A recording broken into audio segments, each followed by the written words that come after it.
Azad Samaj party क्या तैयारी है कुंभ मेले के लिए, क्योंकि सरकार भी लगातार हमलावर है अन्य पार्टियों पर। जिस काम को सरकार से कोई और सवाल आप पूछोगे, रोजगार को लेके, बुनियादी सुविधाओं को लेके, लोगों के मकान के लेके,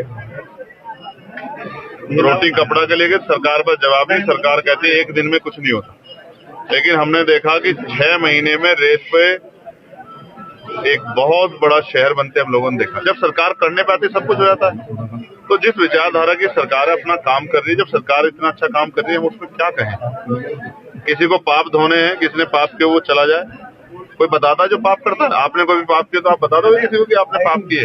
मेरा ये कहना है, हम इस देश में उन लोगों के लिए रोटी कपड़ा मकान बुनियादी सुविधा और सम्मान की लड़ाई लड़ रहे हैं जिनको हजारों साल तक जाति धर्म संप्रदाय के नाम पे अपमानित किया गया। और जहां एडमिनिस्ट्रेशन, कई बार मीडिया, पुलिस और जुडिशरी भी एक तरफा खड़ी दिखाई देती है, उन कमजोर वर्गों की लड़ाई हम लोग लड़ने का काम करें जिनको आजादी के इतने दिनों बाद भी इज्जत की जिंदगी नहीं मिली। संभल में हिंसा हुई थी 1978 में, उसकी फाइल दोबारा खोली जा रही है 47 साल के बाद। क्या कहेंगे इस पर? 7 दिन में रिपोर्ट मांगी है सरकार ने, लगातार मंदिर मठ खोजों का अभियान चलाया जा रहा है, क्या कहेंगे इस पर? और मैं फिर यही कहूंगा कि जिनका एजेंडा ही बांट कर हो, या जिनका चुनावी एजेंडा ही जो है वो हिंदू मुसलमान के आधार पर, उनसे क्या उम्मीद कर सकते हो।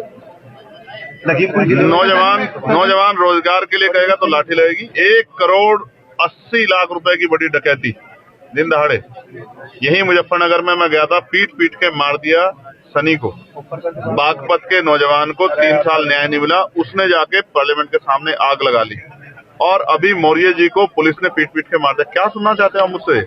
उत्तर प्रदेश में तो जंगल राज है, उस पर क्या सुनना चाहते हो मुझसे कि मैं मुख्यमंत्री जो तानाशाही रवैये के अब जो मन में आ रहा कर रहे हैं उस पर पीट सकता हूँ उनकी? या सच बताऊं दिल्ली कि उत्तर प्रदेश में मेरे जैसा आदमी जिसने गोली खाई है, क्या कह सकते हैं किसकी जान कब कहाँ चली जाए।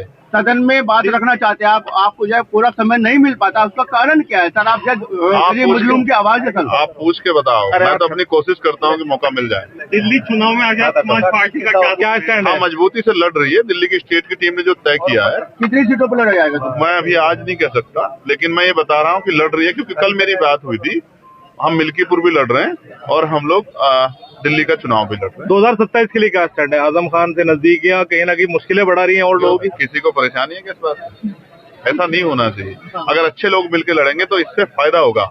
और ये एक ऐसा समीकरण है कमजोरों का, ये जुड़ेंगे तभी भाजपा को रोका जाए, इसके अलावा कोई रास्ता नहीं है। लगभग कितने सीटों पर चुनाव लड़ेंगे आजाद समाज पार्टी? 27 मिल्कीपुर में तो एक ही उस पर है, तो मिल्कीपुर का लड़ने, फिर जिला पंचायत लड़ने, तो उसके बाद बताएंगे।